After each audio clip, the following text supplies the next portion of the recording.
Welcome to the Kindness Project, the podcast designed to share stories of kindness and share how kindness can make positive change in our world, one small act at a time. This week on the Kindness Project, we talk about bad hair days, gladiators, and we are joined by David Jamilly. Hi, this is Chris and this is Charlotte, and welcome to the... You should know that already. I mean, you're probably watching quite a lot of these in a minute. You completely missed the... Yes. Yeah. Okay. This is Chris. Yeah, we're on the audio. Welcome to another live episode of the Kindness Project. Today is Wednesday the 22nd. It's Wednesday. It's Wednesday, Thursday, or Alan. I don't know. I've lost count. I'm sure it was Tuesday. But we are joined. I am joined by a girl who's just learned about the genius of Gladiators. It's Charlotte Dames. And I'm joined by a man who seems to have a lot...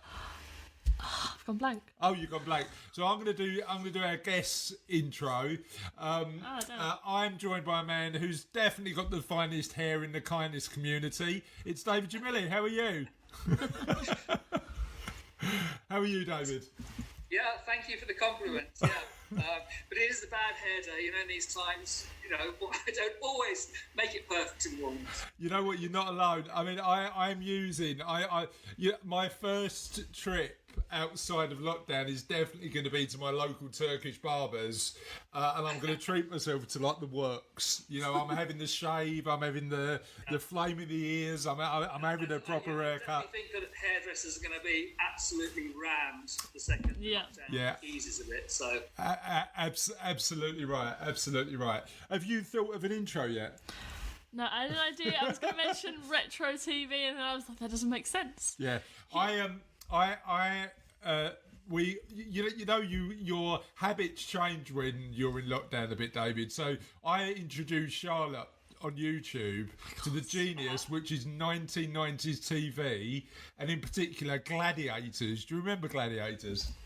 I do, yes. Yeah, I'm not saying it's great. It's not good, but it is quite cheesy, wasn't it? What Gladiators event, unofficial question of the podcast, we'll get to the official question of the podcast in a minute, but what Gladiators event would you get involved with? I wouldn't. At all? No. At all? David, maybe the obstacle course at the end when I'm not going up against anyone actually physically trying to shove me over. But other than that... Yeah, you're running your own race there, aren't you? You're running your own race. Yeah, no, I get that. I'd like to give a go of the old Pugil sticks on the thing. They always look like quite good fun. We got a morning dudes from Trev. Morning, Trev. Thanks for tuning in again. Really appreciate it. Hi, Tracy. Hi, Chris. Hi, Russ. Hi, Andy. Hi, Kamal. Thanks for tuning in. We really appreciate it. What unofficial question of the podcast, David? What Gladiators minigame would you get involved with? Do you know, the only one that sticks in my head is the one with the Pugil sticks, but I mean, it's all got so more far sophisticated, the game shows on TV now, really. I think that one was the first one that sort of kicked it all off from my recollection. Yeah. And it always just seemed like, to me, good, silly fun, if you like. It didn't seem in any way, horrible or intentionally nasty, or it just seemed like good, healthy fun. Yeah, agreed. Yeah, agreed. No, it was always. I think you always view these things through a bit of a nostalgic bubble. I mean, I remember where I am guilty of when my two are 16 and 8. So when the kids talk about kids TV, I always turn around and go, yeah, but I mean, it's not as good as it used to be. And then because of the benefits of YouTube, you can look back and remember, actually, it's not as good as I remember. Kids TV is great nowadays. It touches on lots of emotional issues. Yeah, they have. Mm-hmm. Absolutely. So, and that was the unofficial question of the podcast. What Gladiators game would you get involved with? The official one, bear in mind that I only put this out on social media at about 6 o'clock this morning. We've had a massive response already. So it's obviously hit a nerve. What's your favourite? What's the world's greatest ice cream? What do you think, David? What's your favourite ice cream? Wow. There's a ice cream. There's an Italian flavour, which I can taste right now, but I can't remember the name of. I'm sure you'll know it. And it's sort of got little bits of cherry in it as well. And it's definitely available in Baskin Robbins, and it was at one time on all the shelves in all the supermarkets. Stracciatella. Oh, Stracciatella, that sounds amazing. Does that ring any bells, or it's something like that?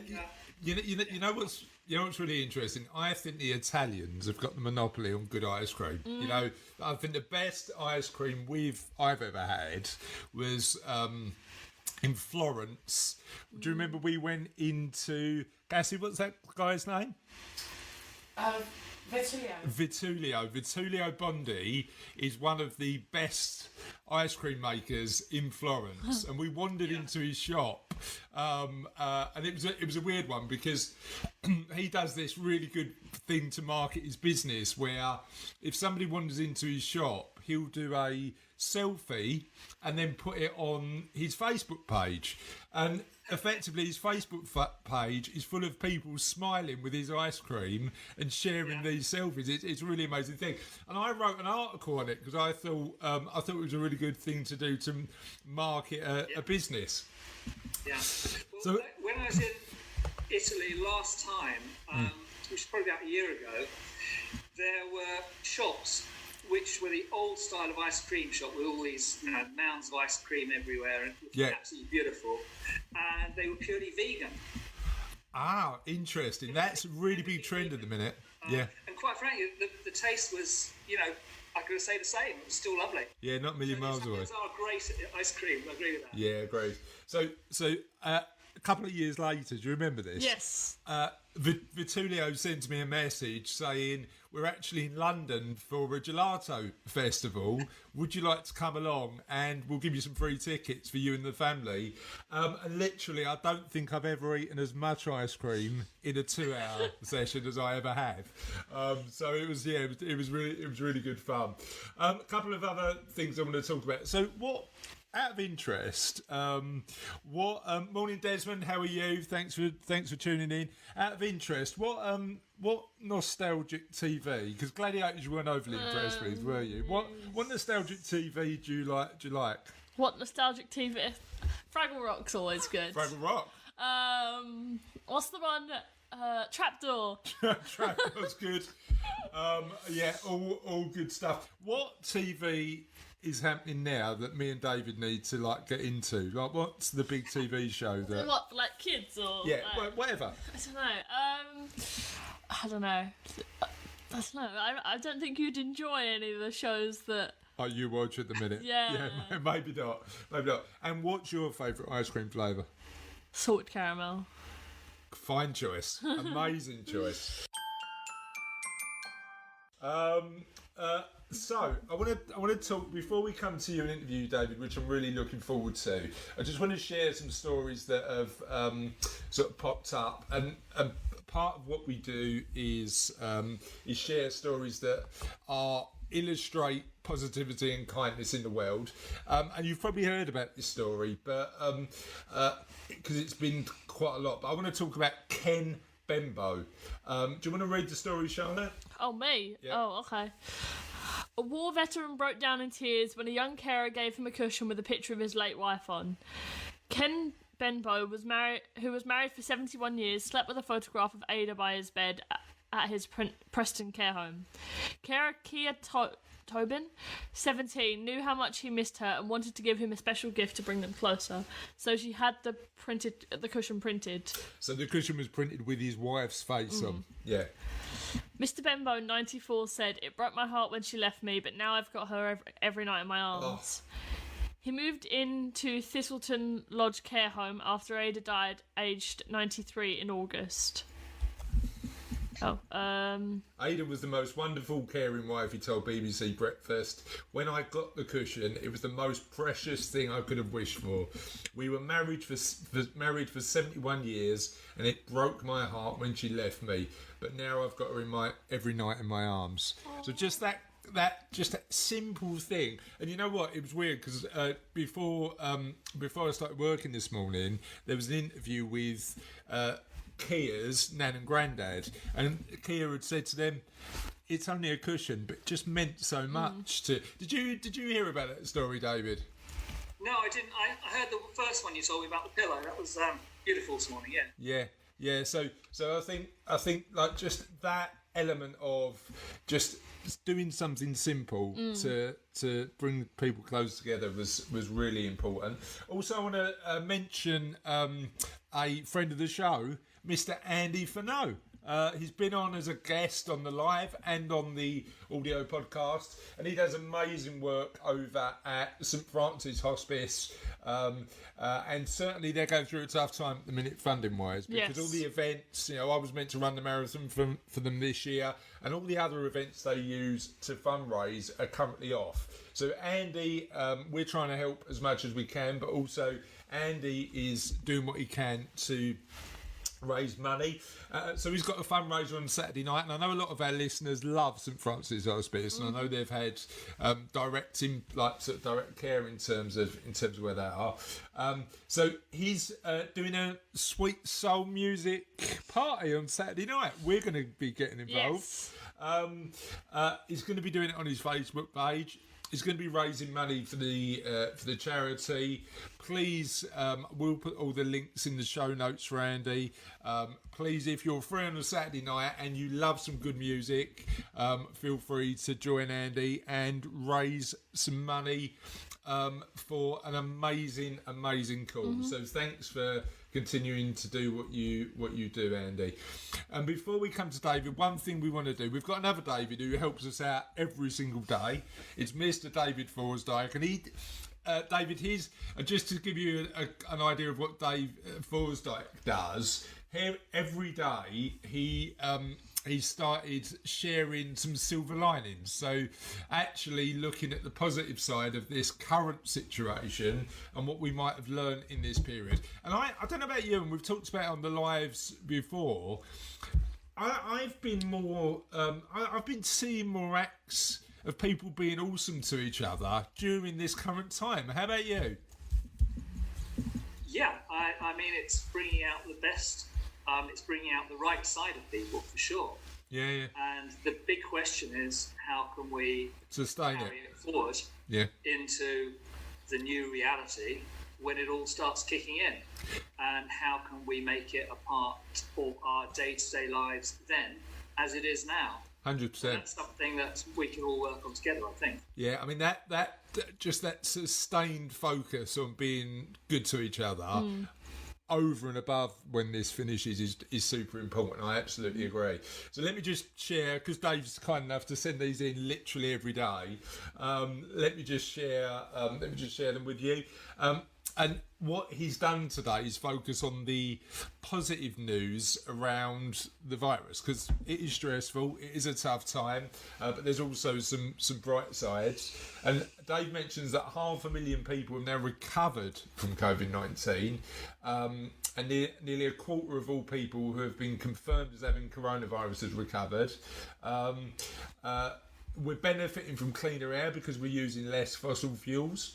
And we've all become more caring. So over 200 groups have been established across the UK to help people impacted by COVID-19 or who are self-isolating in a bid to avoid the virus. We've mentioned the local community groups that are popping up everywhere. So yeah, that's amazing stuff. And they're coordinating via WhatsApp and social media.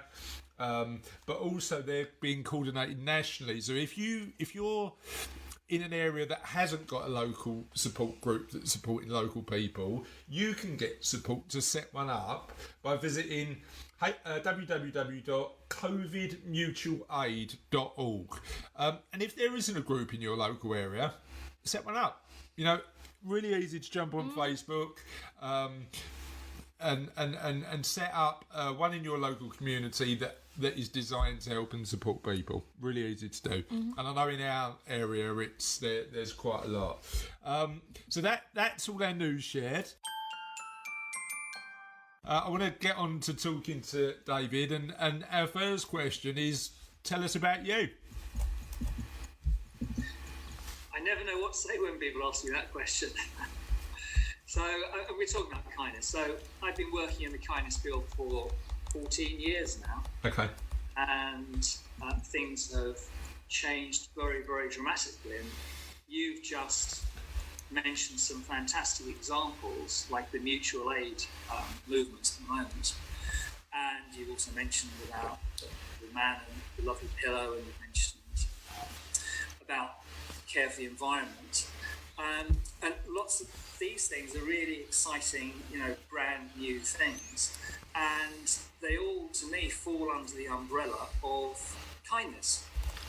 And it's been very exciting for me to hear in the recent weeks, even though this at times feel excited, but to hear ministers using the word kindness in many of their broadcasts and many of their communications. I don't think, it's interesting, I don't think I've ever heard a Chancellor of the Exchequer talk about kindness before. And actually, he won himself a lot of fans who might not agree with his particular political opinion by making this situation a bit more human. Would you agree? Absolutely. Yeah. I think it suddenly a button has sort of flicked on in terms of government of the world, in sort of the big picture, that there needs to be a human connection as opposed to a wall between how the controlling governments of the world and us people are related to and involved with. Yeah. And this is really new, because I remember going to some conferences maybe 8 or 9 years ago in Sweden, where there were lots of government ministers and workers from around the world, and they were talking about global problems, and I was talking about kindness, and everybody thought it was a little bit weird that I was allowed to be involved in something like that. But by the end of the conference, they were using the word kindness. Yeah. And the second somebody spins out a word, whatever it is, negative or positive, out into the great energetic field of action, things start happening around it. So it's fantastic that ministers are now embracing positive values as part of their vocabulary, in particular kindness. 100%. I think there's a miscomprehension about kindness, and this is one we've learnt throughout the time that we've been doing the podcast and trying to be kinder people. I think people assume that kindness is about, is this fake thing that sits in the atmosphere, when actually it's quite practical, isn't it? You can take practical action to be kinder, and I think that's what people are understanding now, particularly with volunteering being on the up and things like that. What do you think? Yeah, I mean, the example of the pillow, with the picture of the man's wife on, I thought was a really lovely one, because that's sort of going level 2, because the lovely carer who made that happen, however she made it happen, photographed, printed on, I don't know how those things happen, but she customised the kindness to the recipient. Yeah, it's personal, isn't it? Yeah, that's a very, I call that sort of level 2. So when I go to the supermarket and I deliberately let people through in front of me or whatever, I'm just doing that on a random basis. And this example is an example of a very specific basis. And well, you could see the emotion involved on news today through that specific act of kindness, and I think that stage 1 is building in kind procedures, kind habits into your life, right? And many people are doing that right now, and that's fantastic. Level 2 is to think it through. What specifically for the specific target? Yeah. Target's the wrong word to use. For the particular recipient, what would be right for them. What would mean the most to them? It's like an intentional act of kindness that's specific. Yeah, I Yes. 100% agree. Talk to me a little bit about Kindness UK. So we've been running in one form or another for 14 years, and it started out very much in alignment with the sort of concepts you've got, which are to bring some positive news to help to balance out all the negative news that we tend to be surrounded by and tend to be fed. I mean, it is human nature that people are looking for negative news because that relates back to survival instincts. Yeah. And if nobody's, looking out for what danger could be coming along or is around, then survival is jeopardized. So it genetically, we are looking for Threats, right? Yeah. yeah. Yeah. But the compensating with that, the other side of our genetic makeup is the lovely, positive connectivity, community care, wanting to be kind, wanting to support, wanting to share. Yeah. So in the human framework, there is this enigma, and in a very fast-paced society, the positives, the kind side, tends to get left behind a bit, Yeah. and the other side comes to the front. When it's all slowed down a little bit, like it has now, then the positive side has more of a chance to come back and even out the balance. Yeah, that's an interesting perspective. I think, if we've got a bit more time, we've got a bit more time to focus. Certainly, I know that when I'm sort of doing the day job and speaking to some of our clients, this opportunity to just take a breather has changed their perspective on a lot of stuff. And one of those things is, and I suppose the other thing as well is the fact that if you can't see the people you love the most, it makes you grateful and realise how important those connections are, right? Yeah, that certainly. So, and also when people are hurting. So if you've got a toothache, all you can think about is your toothache. Yeah. You'll be pretty good, to be able to think about anything else apart from your toothache. If when you've got your toothache, you have programmed yourself, you've made kindness part of your way of living, part of your way of being, part of your habit, you will still be doing bits of kindness. Yeah. Through your toothache.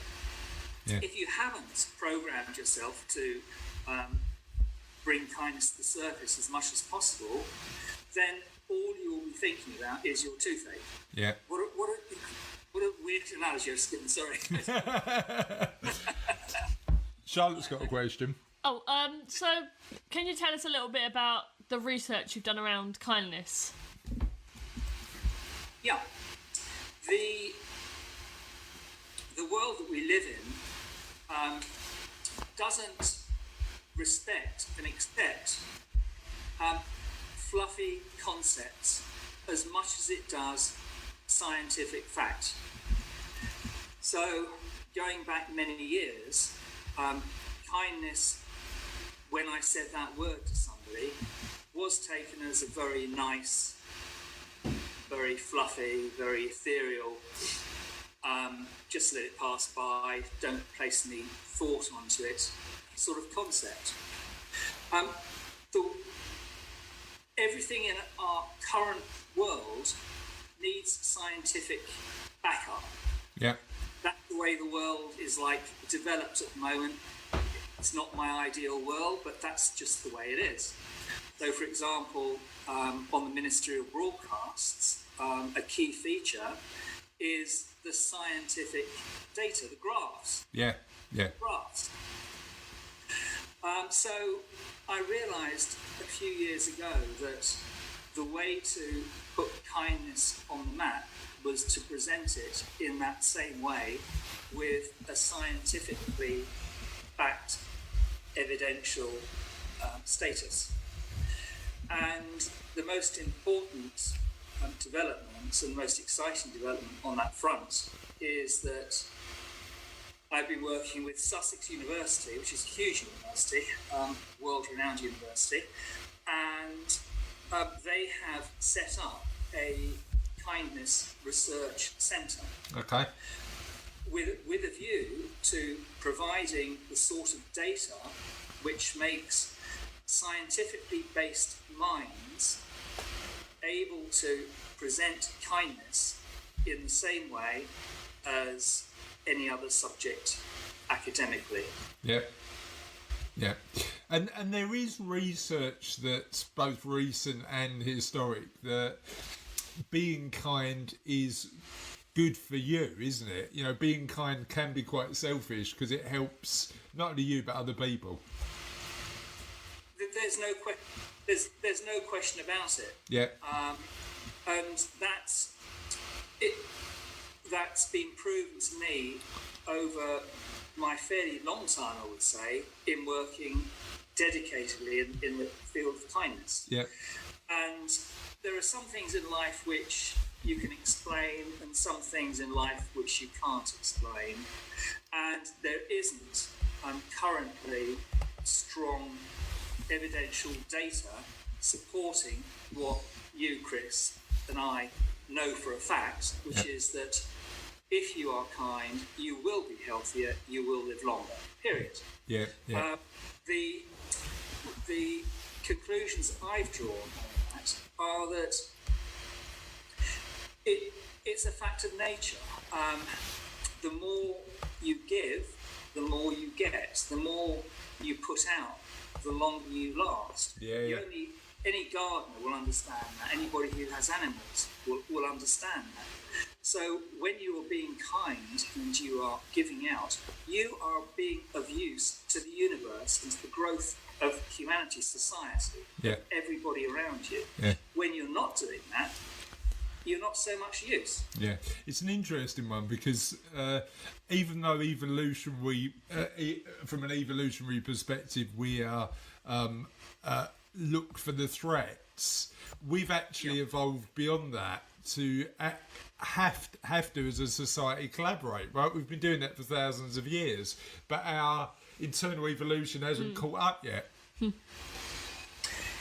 Yeah, that's certainly one way of framing it. And what's going on right now is a fantastic opportunity for global cooperation. Yeah. And the re-emergence of values as at least as important part of our lives as our work lives. Yeah, agreed, absolutely. Because now it's in balance the other way. Our work lives, our professional lives, our need to succeed greatly imbalance the value side of things. Yeah. And maybe, with a little bit of jogging from people like you, Chris, and ongoing jogging from me, that can be balanced out to a more natural and a more perfect level. But the interesting thing, David, is I think that like value, and again we'll talk about business in a minute, because I know you've been in business for a long time as well. But the values, for me, the values that drive me as an individual, also drive my business, and I see no conflict with that at all. No, I think that the general public has a distorted opinion of business and commerce. Yeah. I don't see business and commerce, number one, as anything other than human endeavour. Yeah. So when you are doing human endeavour, you can do it from a values-based system. Yeah. Or you can do it from a greed system. Yeah, agreed. Yeah. So I don't see any reason why a business or a business person or a commercial enterprise can't be spinning back as much positivity as an individual. 100%. 100%. Talk to me a little bit about because I was doing the research. I know we've spoken before on the podcast, and thank you for coming back and joining us on this live version. We should have given you more notice about the video. Apologies for that, because I wouldn't put my hair, Chris. to be honest, David, there's nothing I can do about my hair anymore. You know, it just literally, it's like it grows in the wrong places. So I'm just trying to do what I can with it. Talk to me a little bit about Kin's Charter and what that is. Yeah. Well, Kin's Charter was one of the many projects that I've initiated with a view to helping businesses to look at their value system as well as their general operation. Okay. So there have been lots of things over the years, like the CSR policies that larger companies will have, like triple base accounting. Triple base accounting is where you measure the effect of your value system in numbers. And Kin's Charter was something I thought up which was more suited to small businesses really, and to people who wanted to have just a CSR policy or a way of evaluating their value system. Quite frankly, it hasn't worked. I've had hardly any take up on that, but I still like the principle, and I still think that businesses are in a terrific place to have a choice about how they spin out the kindness for the benefit of others and society. So what I mean by that is that businesses have the opportunity to make profits which they can redistribute in ways which will support kindly humanity. Yeah. And there are many ways of so Robin Hood always comes to my head when I'm thinking about this, and say Robin Hood robbed the rich. I don't believe in Robin, by the way, but just as an analogy, robbed the rich to give to the poor. So he was taking money from people who had money and giving it to the people who didn't have so much money. Now, kindness doesn't always involve money. But the principle of distributing a business, being able to distribute kindness because they operate on a larger scale, to me is a very exciting one. Yeah. Me as an individual, I will have a lot less opportunity, a lot less flow coming through me to be able to distribute. But as a business, you've got more of a chance, I have haven't a you? lot more coming through me that I can spin around. And there's plenty of examples of amazing companies doing that. I mean, the one that springs to mind, and the name has passed me by just this second. But there's the shoe business that for every pair of shoes they sell, gives away a pair to somebody who really needs it, and stuff like that is just revolutionary in terms of what it can do to help people who need it. Yeah, I think the big stumbling block is the word, like the way that people think that business and commerce is actually something, totally alien and apart. Yeah. Because on the level of just being a catalyst for flow. Yeah. So, being a catalyst for being able to do kind things, I think that is a great medium and a great, it's a good vehicle, isn't it? A lot of companies are waking up to this. Yeah, 100%. Charlotte, did you have a question? So can you tell us a bit about the work you do with schools? Yeah. Going back about 8 or 10 years as well, I analysed that most effective long-term way of helping people to bring kindness to the surface more would be to make it part of a school program, school curriculum. Yeah. And I wrote a primary and secondary school pack. I've now moved on to universities, as you gather, but which is a guidance pack for teachers. A very, very easy to follow pack. It's got kindness examples that can be used in any subject on the curriculum. It can be, you can photocopy the page and just drop it into a lesson. You can use it in assembly. And at that time, it was innovatory. There are quite a few people doing similar things now, which is great. And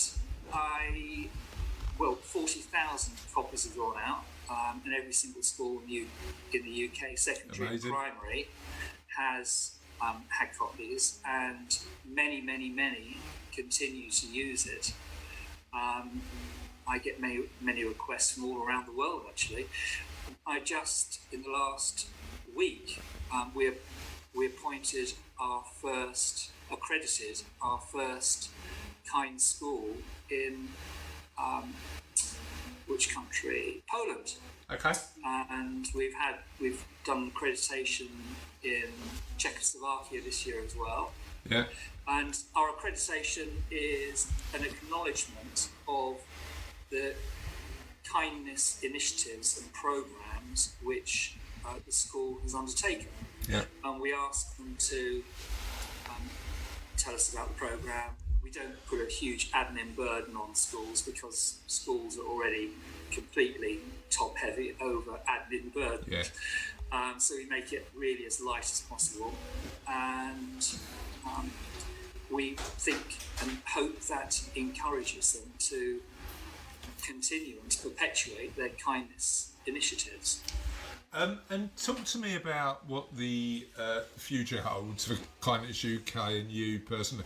Sorry, I'm going to get to that question, but there's a burning question that's on the top of my head that I want to ask first. How did you get into this? What started your journey with kindness? Because I know for me it was about being a good role model for my daughters. How did it start for you?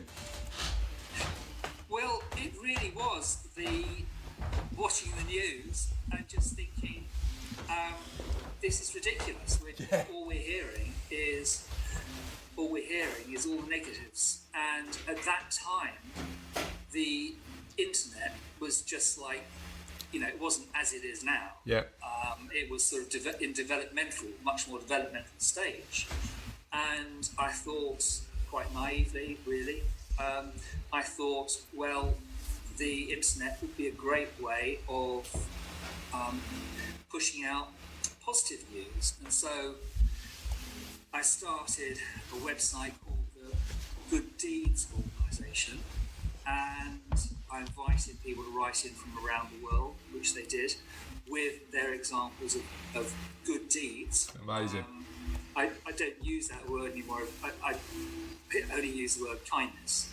It was quite funny, actually, because good deeds, the only competition that there ever was on Google for Good Deeds Organisation was lawyers who were offering to do deeds for property, Right. conveyancing. Right. that was quite fun. So it caused a bit of confusion, did it? But through that, I came across the fact that there were other people out there working on kindness programs around the world, and I thought, well, actually, that's probably a lot more effective for me to do that than just to gather in the news. Other people were starting to gather in the news at that time as well, so I moved on to working purely in the field of kindness. And because Charlotte's the organised one that just doesn't ask random questions off the top of their head, do you want to get us back on track? Yeah, Charlotte? so the question you were going to ask, and that is on the list of questions you were supposed to ask. That's why you're here, just to make sure this is organised. Okay, so what does the future hold for Kindness UK? Well, I don't know about For Kindness UK, but I do know For Kindness, and I am absolutely certain that the Kindness Research Centre at Sussex University is the first of many around the world. I'm absolutely certain that there will be ministers increasingly appointed around the world with the brief of looking at kindness and values, and I am absolutely certain that kindness will play a greater and greater part in our day-to-day lives, because how else can we face the future? What other tool have we got to face the future scenarios that well, one is now happening, or the future scenarios to come? Kindness is the most rooted, it is the most fundamental, it is the most human, it is the most, and to me, important value to have. Yeah, it's interesting. You look at the leaders that have political leaders and leaders of countries that have excelled in this really bizarre world. The one that I always talk about, and we've talked about on the lives, I know you're going to roll your eyes, but I'm going to mention her again, is Jacinda Ardern of New Zealand, because she seemed to typify a way of really direct communication. She doesn't hide the fact that this is a really tough situation, but also with a compassion that other leaders could really learn from potentially. Yeah, that's a fabulous observation, and you know there are many leaders now globally that use the word kindness, and well, there are lots of celebrities that do now as well. But the more people use that word, the kinder the world will definitely be. 100%. Where can our viewers and listeners find out a little bit more about the work you do? kindnessuk.com. Amazing. Kindness UK is all one word. And we'll put a link to the show notes. There's loads of amazing resources. David's told us just for the interview that he's going to put a link to the Kindness Project on his website. So thank you for doing that. We really appreciate. Thank you, Chris, for all the work you're doing at Kindness. No, we absolutely love it. We genuinely do. So let me share with you some of the answers we've been getting off our question of the podcast, and again, it's been quite a popular one today. So again, we can, as we're going through these, we can just comment on people's choices and take a look at what we think. Let me just move that window to my second screen to make it a bit easier. So, the first answer, straight off the bat, was... Give me that. First answer, straight off the bat, was Lindsay Thompson, who said, "This is easy. The answer is clearly rum and raisin." Not a bad choice. Simon Burke agreed, rum and raisin. I said, I'm not keen on rum and raisin. I'm not a great fan. There we go. Simon Burke said rum and raisin, but it does divide opinion. But I'm going to have to go with a good quality vanilla. Yeah. Mark O'Halloran said cinnamon. See, I like cinnamon. Cinnamon, banana and cinnamon porridge is probably one of my favourite breakfasts. Jonathan Gaffney's raised the game. Not just cinnamon swirl. What are we thinking of cinnamon as an idea for ice cream, David? It sounds delicious. I like your porridge idea as well. Oh, lovely. Honey, cinnamon, banana. Amazing. It's the way it should be done. Desmond Barker said rum and raisin. Now, Desmond, I know you're a fan of the show, but never mention rum and raisin again. All right? You're banned now. You can't watch the Kindness Project anymore. Katie, no, thank you. I really appreciate it. Yeah, I think rum and raisin might be the Marmite of ice creams. You know, it's like love it or hate it. Katie Bragoli said rum and raisin. Steve Dan's gone for an old school one, lemon ice. Have you ever had a lemon ice cream? Nope. Have you, David? Do you remember lemon ice? No, I don't remember that one. No. Oh, Oh yeah. I'm still struggling on the one that I was going to Google it. Italian ice cream with all the little bits in it, like cherry and all that. Maybe one of your listeners knows. Well, maybe if we know the Italian ice cream with cherry in it, let us know. Maybe our research team over in the corner can have a look. My wife is now googling what that is, so hopefully we should have an answer soon. Caroline Thompson's gone butterscotch. Now, butterscotch. Are you googling it as well? Oh yeah. There's no need for you to Google it while you're doing a live podcast, though, is there? Amarenna. Does that ring a bell? Yeah. Now, butterscotch. What do you think of butterscotch as an idea? Never had it. Never had it. Yep. Butterscotch Angel Delight is one of my guilty pleasures, though, I've got to say. Lucy Patrick, who's been a guest on the show, talking about her amazing charity work, and she's been controversial. She doesn't like ice cream. To each their own. I know people who don't like chocolate.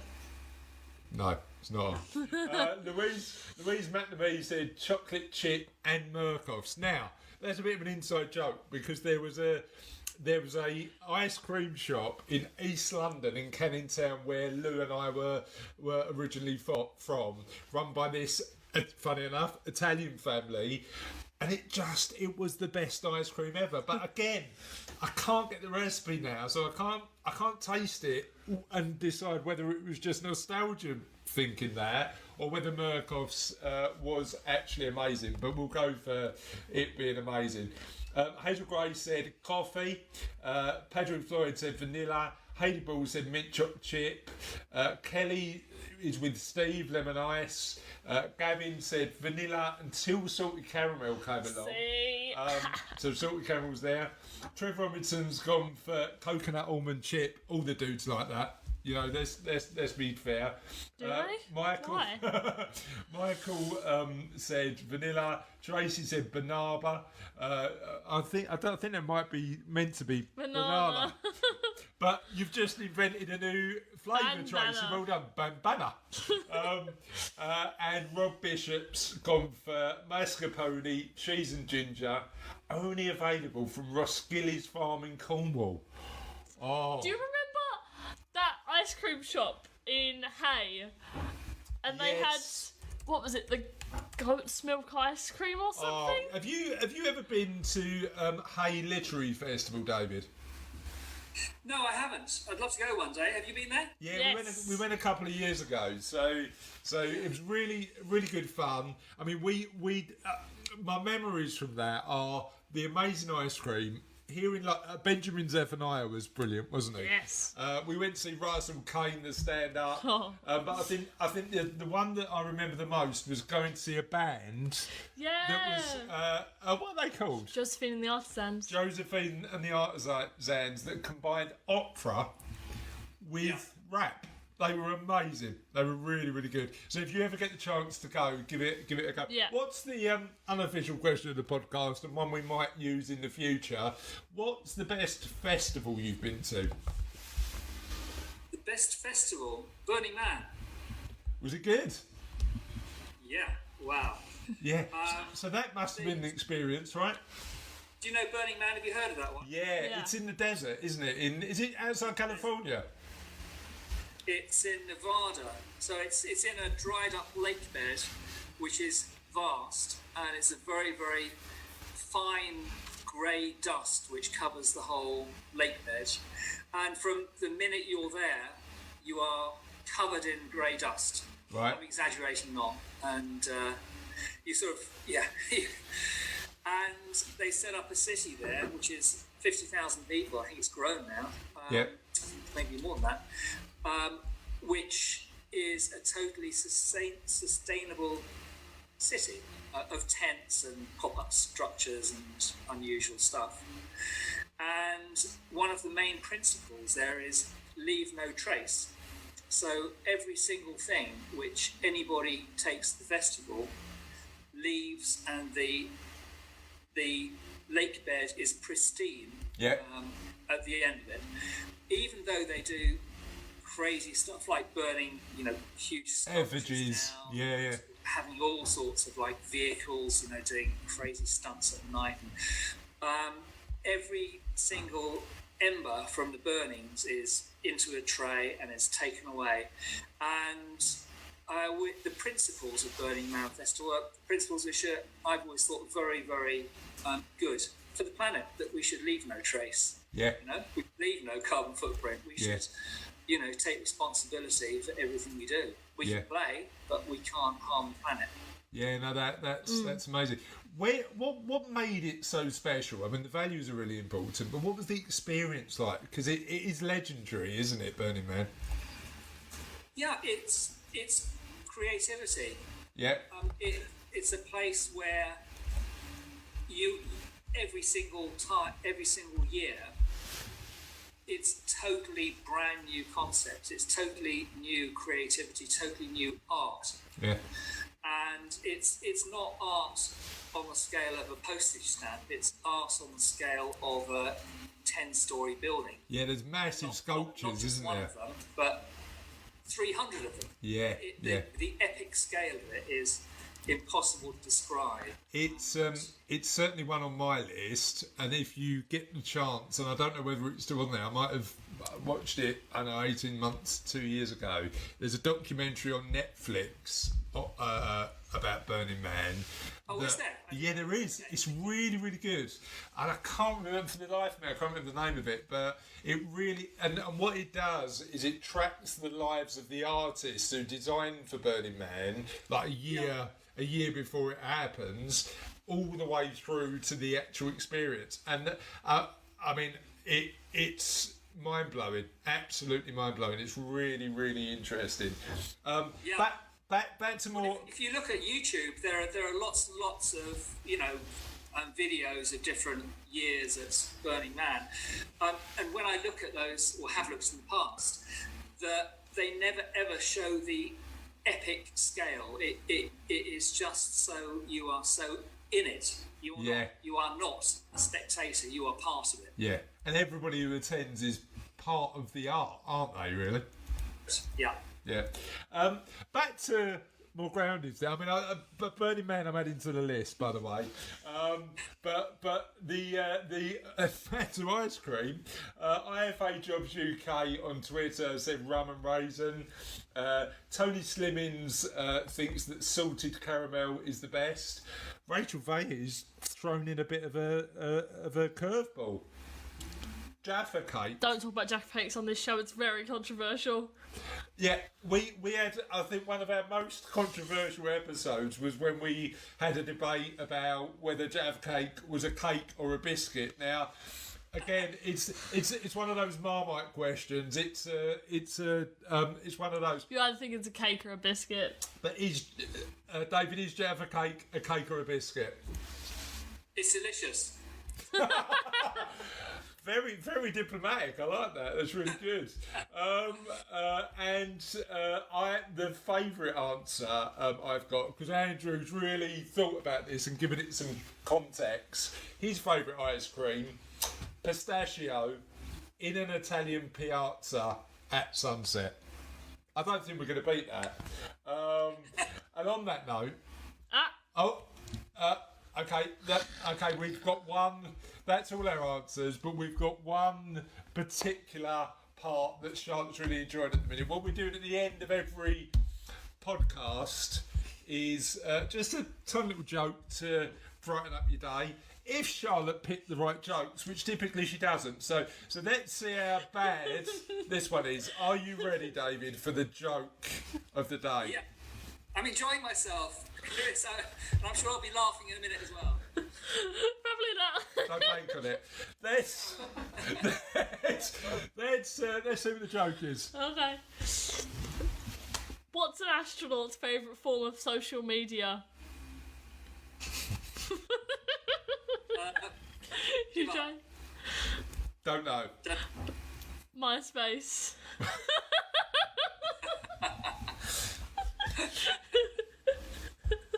And on that note, I did laugh, but it was a gut reaction. Look, no, don't look. You know what? Right, look, don't go to David laughing to validate that joke. It was all right. I mean, it wasn't one of your worst I was trying to ones. put the outro. It was one of the worst ones. But on that note, thank you to Charlotte for that joke and David for joining us, and we'll see you next time.